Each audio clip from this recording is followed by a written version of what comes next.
الحمد لله الحمد لله الذي هدانا لهذا وما كنا لنهتدي لولا أن هدانا الله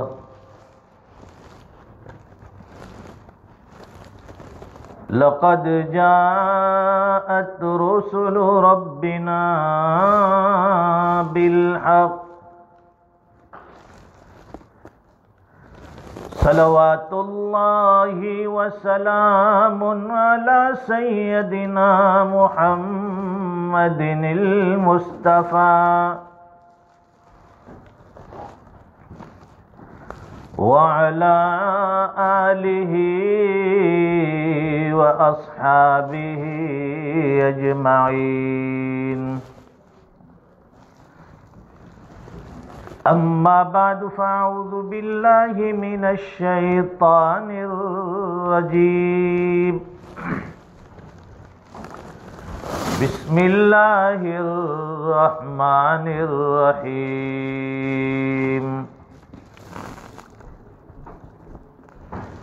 إن هذا القرآن يهدي للتي هي أقوم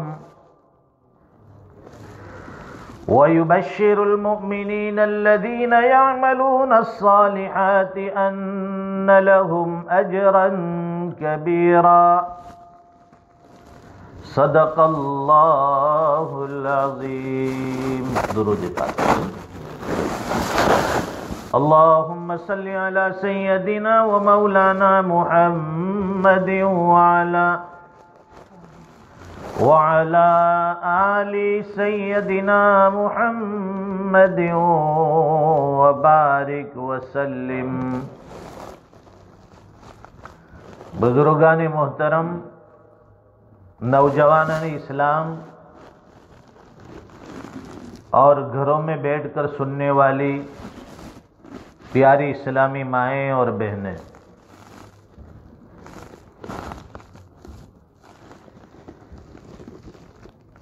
اللہ تعالیٰ نے انسانوں کی ہدایت کے لیے دو سلسلے جاری فرمائے. انسانوں کی رشد و ہدایت کہیے، ان کی فلاح و بہبودیت کہیے، ان کی کامیابی اور کامرانی کہیے، جس کے لیے اللہ تعالیٰ نے دو سلسلے اتارے. ایک رجال اللہ کا اور دوسرا کتاب اللہ کا. ایک سلسلہ ہے رجال اللہ اور دوسرا سلسلہ ہے کتاب اللہ. رجال اللہ سے مطلب اللہ کے رسول، اللہ کے نبی جو یکے بعد دنیا میں آتے گئے، جس کی تعداد ہمیں اور آپ کو نہیں معلوم.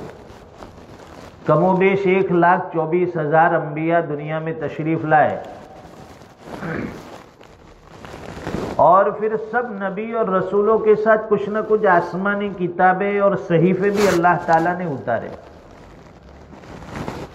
اس زمانے میں اس قوم کے مزاج کے مطابق جیسی کتاب اور جیسے صحیفے کی ضرورت تھی، جیسے احکام کی ضرورت تھی، وہ نبی کو دیے گئے. سب سے اخیر میں باری آئی تاجدار دو عالم، فخر موجودات، سرور کائنات جناب محمد الرسول اللہ صلی اللہ علیہ وسلم کی. تو آپ کو دنیا کی سب سے بہترین کتاب سے نوازا گیا ہے. امت بھی آپ کی سب سے پیاری، اور امت کو جو نبی ملا سو بھی سب سے پیارا. جو کتاب دی گئی وہ سب کتابوں میں سب سے پیاری. جس مہینے میں اس کا نزول ہوا وہ مہینہ مہینوں میں سب سے پیارا. جس ذات گرامی کے ذریعے یہ اتاری گئی حضرت جبرائیل علیہ السلام، وہ فرشتوں میں سب سے پیارے. تو گویا کہ اللہ تعالیٰ نے چن چن کر یہ نعمت اور یہ دولت ہم جیسے حقیروں، ہم جیسے کمزوروں کو عطا فرمائی. یہ رمضان قرآن کا مہینہ، ہمارے مولانا سلیم صاحب ابھی یہی آپ کو سمجھا رہے تھے کہ یہ قرآن پڑھنے کا مہینہ ہے. آدمی روزے والی عبادت تو کر لیتا ہے، روزہ رکھ لیا، لیکن ساتھ میں دوسرے بھی کچھ اعمال تو ہونے چاہیے. مثال کے طور پر ہم دسترخوان پر کھانا کھانے بیٹھتے ہیں تو صرف یہی نہیں کہ روٹی اور سبزی اور ترکاری کھا لی یا دال چاول کھا لیے، ساتھ میں ہمیں پاپڑ چاہیے، الگ الگ طرح کی چٹنیاں چاہیے، الگ الگ طرح کے چاٹ چاہیے. پھر بھی اگر کام نہ بنے تو ساتھ میں ڈرنک بھی چاہیے. تو روزے والی عبادت اس مہینے کی خاص عبادت ہے، جو دن کا روزہ ہے اور یہ دن کی عبادت. اور رات میں اللہ تعالیٰ نے تراویح والی عبادت رکھی ہے. اب ساتھ میں درمیانی اوقات کے اندر جہاں بھی وقت ملے، جتنا بھی وقت ملے، قرآن کریم کی تلاوت جاری رکھی. موجودہ دور میں تو ماشاءاللہ بہت آسان ہے کہ چھوٹے چھوٹے قرآن کریم کے نسخے ملتے ہیں، 5 پاروں کی شکل میں بھی ملتے ہیں اور پورا قرآن بھی پاکٹ سائز آپ کو مل جائے گا. آپ اس کو پڑھ سکتے ہیں. اگر گاڑی چلا رہے ہیں تو اس کو گاڑی کے اندر سن بھی سکتے ہیں. کام کاج کر رہے ہیں تو گھروں میں بھی ماں بہنیں ہو یا دکان پر مرد حضرات ہو، قرآن کریم کی تلاوت سن سکتے ہیں.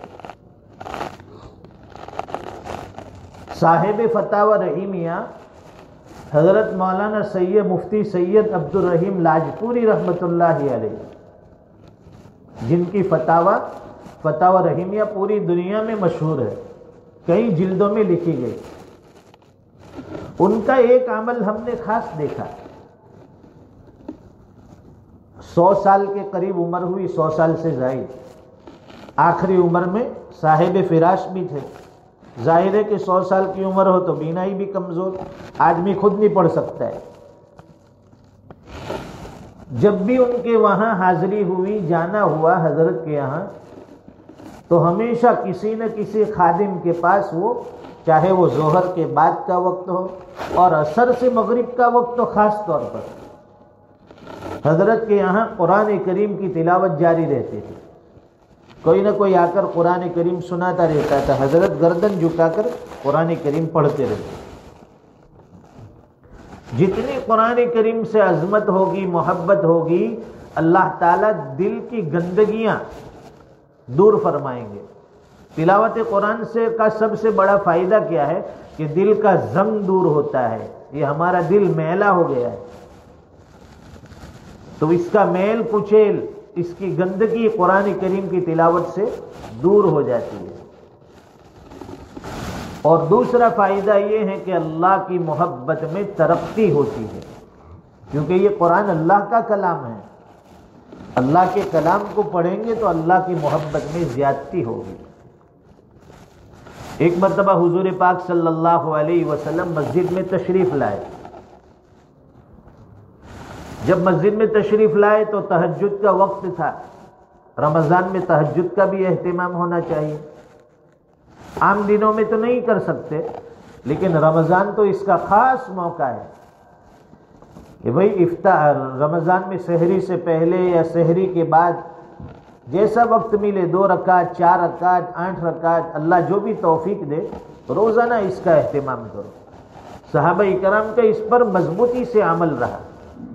تو جب آپ مسجد میں تشریف لائے تو دیکھا کہ مسجد کے ایک کونے میں حضرت ابو بکر صدیق رضی اللہ تعالیٰ عنہ تلاوت قرآن فرما رہے ہیں نمازوں میں، اور آہستہ آہستہ پڑھتے تھے، چپکے چپکے سے. دوسرے کونے میں دیکھا تو حضرت عمر فاروق رضی اللہ تعالیٰ عنہ بھی تہجد میں قرآن کریم پڑھ رہے تھے وہ بلند آواز سے پڑھتے تھے. دونوں طرح سے حکم ہے، چاہے آپ تہجد میں قرآن بلند آواز سے پڑھو یا آہستہ آواز سے. جب نماز سے فارغ ہوئی حضرات، حضور پاک صلی اللہ علیہ وسلم نے حضرت ابوبکر صدیق رضی اللہ تعالیٰ عنہ سے پوچھا کہ ابوبکر تم اتنا چپکے چپکے قرآن کریم کیوں پڑھتے تھے آہستہ آواز میں ایک دم؟ تو حضرت ابوبکر نے جواب دیا، اللہ کے رسول میں جس ذات کو سنا رہا تھا وہ تو علیم بذات الصدور ہے، اس کو آواز کی ضرورت نہیں ہے. اللہ تعالیٰ تو آہستہ پڑھنے والے کی تلاوت بھی سن لیتے ہیں، اس لیے میں آہستہ پڑھتا ہے. حضرت عمر سے پوچھا کہ عمر تم اتنی بلند آواز سے تلاوت کیوں کرتے تھے نماز میں؟ تو حضرت عمر نے جواب دیا، اللہ کے رسول میں سوئے ہوئے کو جگا رہا تھا اور شیطان کو بھگا رہا تھا. جہاں تلاوت قرآن ہوتا ہے وہاں شیطان بھاگ جاتا ہے وہاں سے، کیونکہ جب رحمتیں اترتی ہے تو اس جگہ شیطان نہیں ہوتا ہے. تو اس سے یہ معلوم ہوا کہ مسجدوں میں آدمی ضرورت کے بقدر سو بھی سکتا ہے. اس لیے حضرت عمر نے فرمایا نا کہ میں سوئے ہوئے کو جگا رہا تھا اور شیطان کو بھگا رہا تھا. آدمی مسجد میں اعتکاف کی نیت سے تھوڑی دیر آرام کر لے تو اس کی اجازت ہے. بعض جگہ بہت سختی ہوتی ہے، باقاعدہ لکھا جاتا ہے بورڈ پر کہ مسجد میں سونے کی سخت مناہی ہے.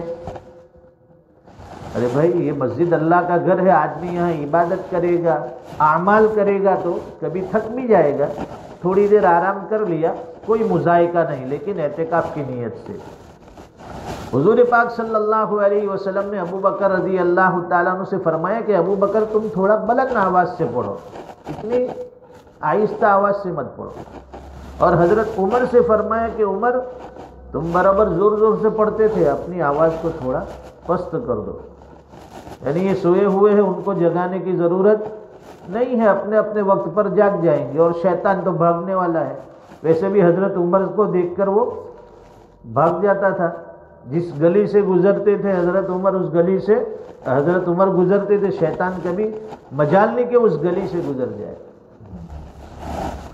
ایک مرتبہ حضور پاک صلی اللہ علیہ وسلم مسجد میں تشریف لائے تو حضرت ابی ابن کعب رضی اللہ تعالیٰ عنہ تلاوت قرآن فرما رہے تھے، قرآن کریم پڑھتے تھے. اور حضرت ابی ابن کعب رضی اللہ تعالیٰ عنہ جب قرآن کریم پڑھتے ہیں تو سوچو کہ سما بنتا ہے، اتنا بہترین قرآن پڑھتے تھے.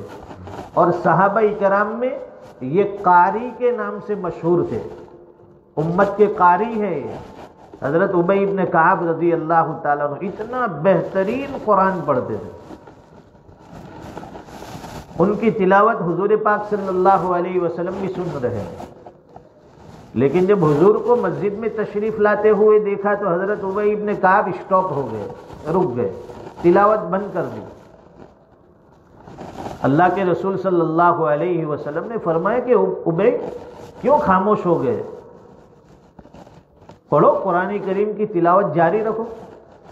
تو حضرت ابی ابن کعب رضی اللہ تعالیٰ عنہ نے جواب دیا، اللہ کے رسول قرآن تو آپ پر نازل ہوا ہے، یہ تو آپ پر اترا ہے، میں آپ کے سامنے کیسے پڑھ سکتا ہوں؟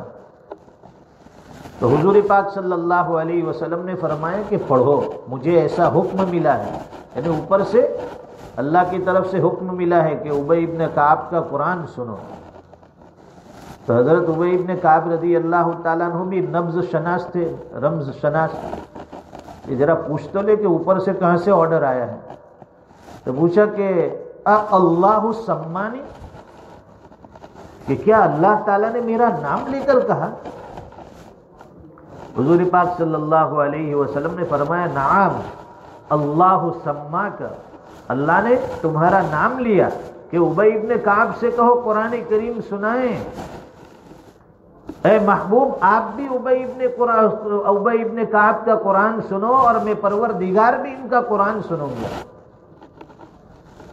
تو صحابہ کرام قرآن کتنا دل لگی کے ساتھ پڑھتے تھے کہ اللہ بھی خواہش فرماتے تھے، اور حضور پاک صلی اللہ علیہ وسلم کو حکم ملتا تھا کہ ان کا قرآن سنو۔ اور ایک ہے ہماری تلاوت، آدھا صفحہ پڑھا، ایک صفحہ پڑھا، ہماری نظریں کبھی ادھر کبھی ادھر، کبھی بچوں کو ڈانٹ ڈپٹ، کبھی کھجلی۔ اس لیے قرآن کریم جب پڑھا جائے تو دل لگی کے ساتھ، عظمت کے ساتھ، محبت کے ساتھ۔ قرآن کریم کا ادب احترام ہونا چاہیے نا۔ ہم نے دیکھا نا چھوٹے چھوٹے بچے جو قرآن کریم لے کر جاتے سینے سے لگا کر جاتے،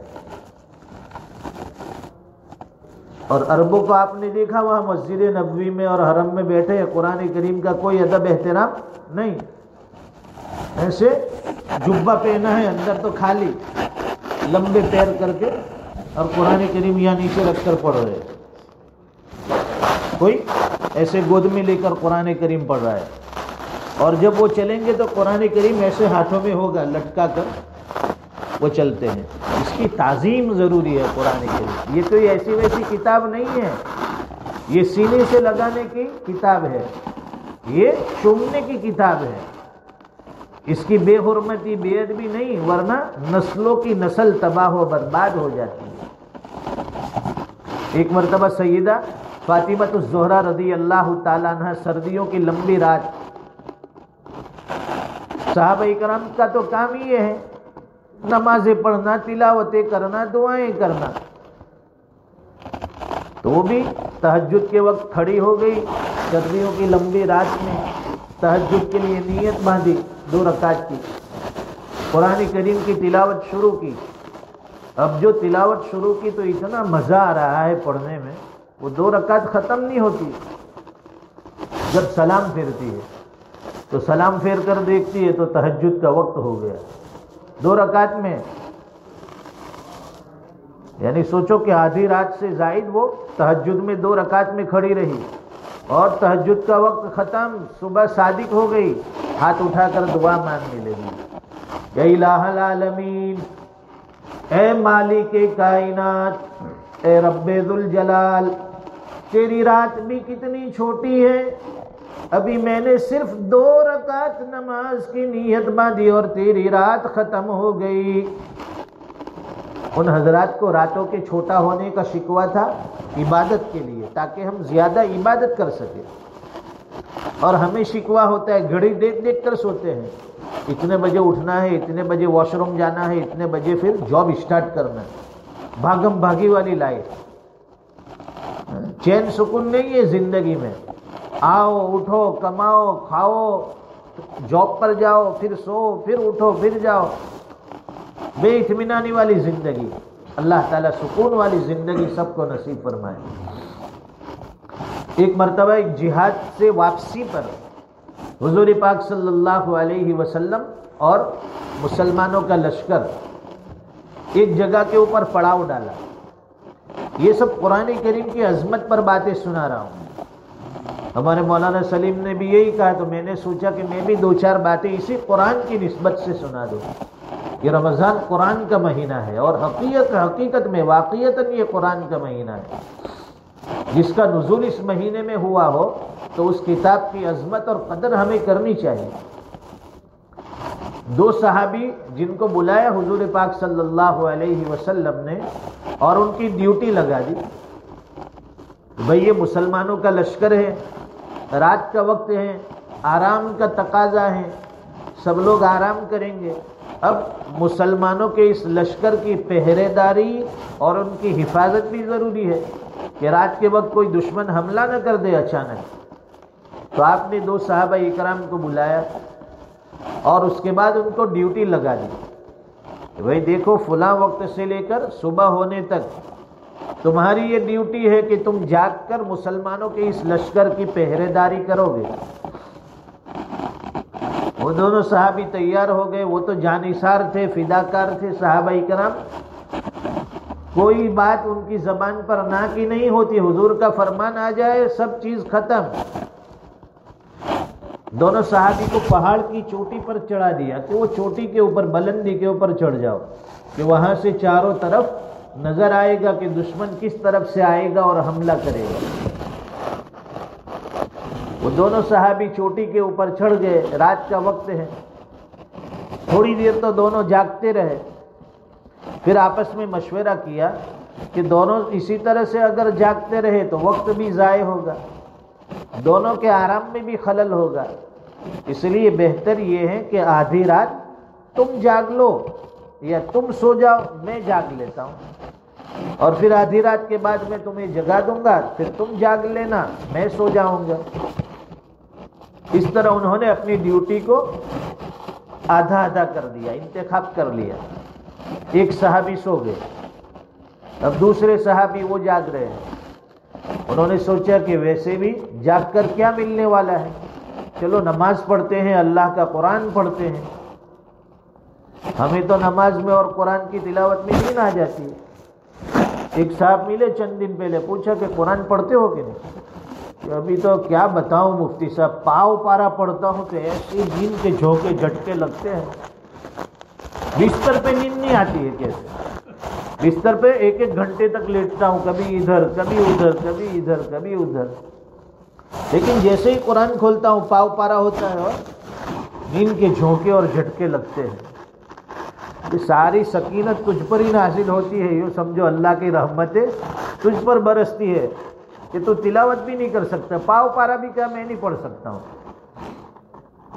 اور اسی طرح آپ نے دیکھا ہوگا کہ بیانات میں کتنے لوگ بیچارے جو تھکے ہوتے ہیں کام کاج سے، وہ بھی بیچارے سو جاتے، اور گشت کے بعد عمومی بات ہوتی ہے، درمیانی بات ہوتی ہے، اس میں آپ دیکھو دو چار بندے تو مستقل سونے کے لیے جائیں گے اس میں، اور وہ مشہور بھی ہوں گے، لوگ نام لے کر گنوائیں گے کہ فلاں بندہ جب بھی آتا ہے، جیسے ابھی تو یہاں شروع نہیں کیا کہ میرے بھائیوں دوستوں بزرگوں، اور وہ سیدھا معراج میں چلا جاتا ہے، پوری سکینت نازل ہو جاتی ہے سیدھا وہ معراج میں، پھر ان کو آخر میں معراج سے واپسی پر اٹھاؤ ختم ہونے کے بعد کہ بھائی اٹھ جاؤ، معراج سے آ گئے ہم بھی اور آپ بھی چلے آؤ۔ تو ٹھیک ہے، چلو نیند کا تقاضا ہے۔ ہم نے ہمارے یہاں بھی ایک صاحب کو دیکھا کہ جب گشت ہوتا ہے تو دو بندے ایسے ہوتے ہیں، ایک کو ذکر کے لیے رکھتے ہیں کہ بھائی ذکر کے لیے رکھ، ایک بندے کو اکرام کے لیے رکھتے، آنے والوں کا اکرام بھی کرو۔ تو میں نے دیکھا کہ ایک بندہ ہمیشہ جب بھی کہا کہ بھائی مسجد میں بیٹھ کر کون ذکر میں لگے گا، وہ سب سے پہلے ان کی انگلی اوپر اٹھتی ہے۔ میں نے سوچا کہ یہ تو بڑا ذاکر شاکر آدمی ہے، لیکن جب بھی ان کو دیکھا گیا، جیسے ہی وہ گئے ذکر کے لیے ان کو چھوڑ کر کے وہ چیئر لے کر اوپر ایسے بیٹھ جاتے ہیں چہار زانوں، اور پھر تھوڑی دیر میں تو ذکر کرتے کرتے گردن ایسی ٹیڑھی ہوتی ہے، ایسی ٹیڑھی ہوتی ہے ایک طرف جھکا کر، وہ بعد میں آنے والوں کو پھر جگانا پڑتا ہے کہ بھائی ذکر آپ کا ختم ہو گیا ہو تو اٹھ جاؤ، ہم بھی گشت کر کے آ گئے۔ خیر، تو وہ دونوں صحابی اپنی اپنی ڈیوٹی پر لگے تھے۔ اب انہوں نے تلاوت قرآن شروع کی، قرآن کریم پڑھتے رہے، اور اس میں سورہ کہف کی تلاوت شروع کر دی۔ اللہ کا قرآن پڑھ رہے ہیں، رات کو جاگ رہے ہیں، اسلامی لشکر کی پہرے داری بھی ہو رہی ہے۔ اب دشمن کی طرف سے جو لشکر تھا، انہوں نے دیکھا کہ چلو رات کا وقت ہے، حملہ کرنے کا اچھا موقع ہے، دیکھتے ہیں کہ مسلمانوں کے لشکر میں سے سب سوئے ہوئے ہیں تاکہ ہم لوگ حملہ کر دیں۔ انہوں نے دیکھا کہ پہاڑ کی چوٹی پر ایک بندہ کھڑا ہے، باقی سب تو سوئے ہیں، تو وہیں دور سے انہوں نے نشانہ لگایا اور ایک تیر جا کر اس صحابی کے جسم میں پیوست ہو گیا جو نماز میں تھے۔ انہوں نے نماز نہیں توڑی، یہاں تو کھجلی ہوتی ہے، چونٹی کاٹتی ہے تو نماز توڑ کر بھاگتے ہیں۔ تیر پیوست ہو گیا، خون نکل رہا ہے۔ اس وقت یہ مسئلہ نہیں تھا کہ خون نکلنے سے وضو ٹوٹ جاتا ہے، یہ حکم بعد میں نازل ہوا ہے۔ نماز جاری رکھی، دوسرا تیر آیا، تیسرا تیر آیا، جسم میں تیر لگتے گئے، انہوں نے نماز نہیں توڑی، پڑھتے رہے۔ لیکن اخیر میں جب یہ دیکھا کہ اگر میں نے نماز نہیں توڑی، زیادہ خون بہنے کی وجہ سے میں گر کر بے ہوش ہو جاؤں گا، ہو سکتا ہے کہ میں اپنے دوسرے بھائی کو نہ جگا سکوں، اور کئی مسلمانوں کو اس کی وجہ سے نقصان نہ پہنچ جائے، اس لیے انہوں نے سلام پھیر دیا اور اپنے بھائی کو جگایا۔ انہوں نے دیکھا تو پوری باڈی میں کئی تیر لگے ہوئے کہ تم نے جگایا کیوں نہیں؟ تو وہ کہنے لگے کہ مجھے اللہ کا قرآن پڑھنے میں اتنا مزہ آ رہا تھا، اتنا مزہ آ رہا تھا، جی چاہتا ہے کہ میں تلاوت بند نہ کروں۔ حضرت شیخ زکریا رحمۃ اللہ علیہ کے حالات میں لکھا ہے، حضرت مولانا سلیم صاحب بتا رہے تھے نا کہ حضرت کا تو تلاوت کا معمول تھا، لیکن گھر کی مستورات کا، گھر کی عورتوں کا بھی یہ معمول تھا۔ عورتوں کو تو سب کام کرنے پڑتے ہیں گھر کے، یہاں وہ نہ کہتی ہے، یہاں کہ میں یہ کام نہیں کروں گی، وہ کام نہیں کروں گی، لیکن ہمارے ملکوں میں تو عورتیں سب کام سنبھالتی ہیں، کپڑے دھونا، اس کو سکھانا، برتن صاف کرنا، جھاڑے پوچھے لگانا، اور جن علاقوں میں پانی نہیں ہے کنویں سے دور دراز علاقے سے پانی بھر کے لانا، یہ گھریلو سارے کام۔ تو حضرت فرماتے کہ ہمارے گھر کی عورتیں مستورات گھریلو سارے کام کاج کرتی ہے دن بھر، اور اس کے ساتھ ساتھ پھر روزانہ 8-10 پارے قرآن کریم کی تلاوت بھی کرتی ہے۔ تو کتنے خوش نصیب ہیں وہ لوگ جن کو اللہ تعالیٰ تلاوت قرآن کی توفیق عطا فرمائے۔ حافظ قرآن ہو تو 20 منٹ لگیں گے، اگر حافظ نہیں ہو تو ایک پارہ پڑھنے میں آدھا گھنٹہ لگے گا، تو روزانہ کم از کم قرآن کریم کے لیے 1 گھنٹہ نکالو۔ 1 گھنٹے میں آپ 2 پارے کی تلاوت کر لیں گے۔ صبح میں سورہ یاسین پڑھ لی، مغرب کے بعد سورہ واقعہ، سورہ تبارک پڑھ لی، اسی طرح درمیانی اوقات میں کچھ نہ کچھ قرآن کریم کی تلاوت کر لی، گھروں میں رحمتیں برسے گی، زندگی میں سکون اور سرور آئے گا۔ ایک بزرگ نے فرمایا کہ امریکہ میں ایک بہت بڑا اسپتال ہے مینٹل لوگوں کا، کن کا؟ جو دماغی اعتبار سے مینٹل ہو گئے، پاگل ہو گئے، ان کا اسپتال۔ انہوں نے ہر طرح سے ریسرچ کیا، علاج کیا، لیکن ان کو ذہنی طور پر سکون کب ملتا ہے؟ ان کو ایسے کوئی گھین نشے والی چیز کا ڈوز دیا جاتا ہے، تب جا کر وہ خاموش رہتے ہیں اور تھوڑی دیر کے لیے ان کو سکون ملتا ہے، ورنہ وہ مینٹل لوگ کچھ نہ کچھ حرکتیں، توڑ پھوڑ، ایک دوسرے کو مارنا کرتے رہتے ہیں۔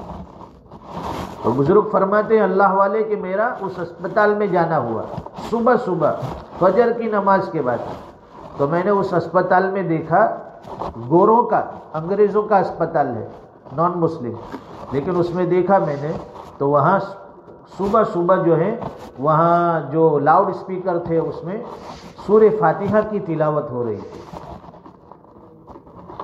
سورہ فاتحہ پڑھی جاتی ہے، بار بار اسی کو وہ لوگ رکھتے ہیں، ریپیٹ کرتے ہیں۔ تو وہاں کے ڈاکٹروں سے پوچھا، وہاں کے انچارج کام کرنے والوں سے پوچھا کہ یہ کیا بات ہے؟ تو کہا کہ ہم نے بہت ریسرچ کیا، بہت علاج کیا، وہ سب علاج جو ہے عارضی طور پر فائدہ دیتا ہے، لیکن جب ہم اس کو بجاتے ہیں، یہ چیز جو آپ کے دھرم کی ہے اس کو جب ہم لوگ بجاتے ہیں تو اس کی وجہ سے ان کو اتنا فائدہ ہوتا ہے، اتنا سکون ملتا ہے، ان بیماروں کو کہ دوسری دواؤں سے بھی اتنا سکون اور سرور نہیں ملتا۔ تو دیکھو قرآن کریم تو مینٹل لوگوں کا بھی علاج کر دیتا ہے۔ تو اللہ تعالیٰ نے یہ زندہ معجزہ ہمیں عطا فرمایا۔ ایک جنون ہونا چاہیے، ایک جذبہ ہونا چاہیے، آدمی جب ٹھان لیتا ہے ہر کام اس کے لیے آسان ہو جاتا ہے۔ اللہ تعالی ہمیں بھی تلاوت قرآن کی توفیق عطا فرمائے، دن رات اس کا تلاوت کا ذوق، شوق، اہتمام عطا فرمائے، شیدائی بنائے، قرآن کریم کی خدمت کا جذبہ اللہ تعالی نصیب فرمائے۔ اپنی اولاد کو بھی حافظ قرآن ضرور بنانا چاہیے، ضرور اپنی اولاد میں سے سب کو نہیں تو کم از کم ایک بچے کو ضرور حافظ قرآن بناؤ، تاکہ وہ بچہ ہمارے لیے صدقہ جاریہ بن جائے۔ اللہ تعالی ہمیں عظمت قرآن نصیب فرمائے، اس کی قدردانی عطا فرمائے۔ درود شریف پڑھ دعا۔ اللہم صلی علی سیدنا و مولانا محمد وبارک وسلم۔ ربنا آتنا فی الدنیا حسنہ وفی الآخرۃ حسنہ وقنا عذاب النار۔ یا حنان یا منان یا بدیع السماوات والارض یا ذا الجلال والاکرام۔ ربنا آتنا فی الدنیا حسنہ وفی الآخرۃ حسنہ وقنا عذاب النار۔ یا اللہ انصرنا فإنک خیر الناصرین۔ یا اللہ ورحمنا فإنک خیر الراحمین، یا اللہ واغفر لنا فإنک خیر الغافرین، یا اللہ وارزقنا فإنک خیر الرازقین، یا اللہ واہدنا ونجنا من القوم الظالمین۔ اے اللہ ہمارے گناہوں کو معاف فرما دے، ہم سب کی خطاؤں سے درگزر فرما، دن رات کے گنہگار ہے، صبح شام کے گنہگار ہے۔ بہت پیارا مہینہ ہمیں آپ نے رمضان کا عطا فرمایا، رحمتوں کی برکھا برس رہی ہے۔ اے اللہ آپ کے منادی اعلان کرتے ہیں، ہے کوئی مغفرت کا طلبگار اسے معاف کر دیا جائے، بخش دیا جائے۔ اے اللہ ہم بھی مغفرت کی امید لگائے بیٹھے ہیں، ہمیں معاف فرما۔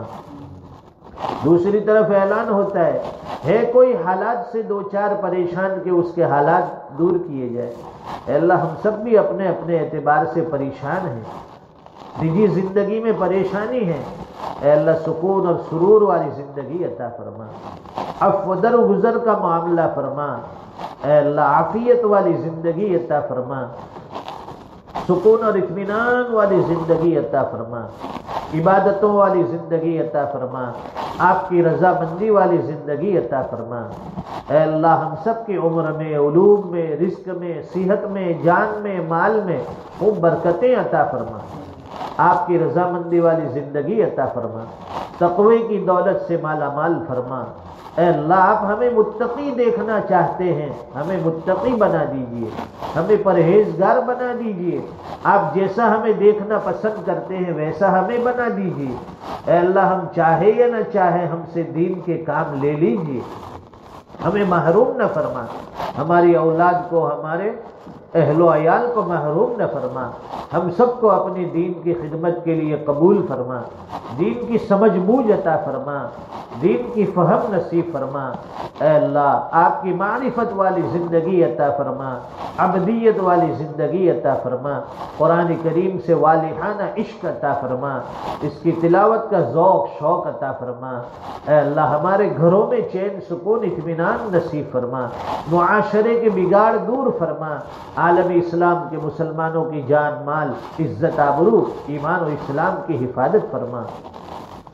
اے اللہ مقروضین کے قرضے کی ادائیگی کی غیب سے سبیل شکلیں پیدا فرما، بے گھروں کو گھر عطا فرما، بے مکانوں کو مکان عطا فرما، بے روزگار کو روزگار عطا فرما، بے اولادوں کو نیک صالح اولاد عطا فرما، بے نکاحوں کو نیک صالح جوڑ نصیب فرما، سب کی اپنی اپنی مانگتائیں پوری فرما، اٹھے ہوئے ہاتھ کو قبول منظور فرما، بار بار آپ سے مانگنے والا بنا، بار بار آپ سے عاجزی تواضع اختیار کرنے والا بنا۔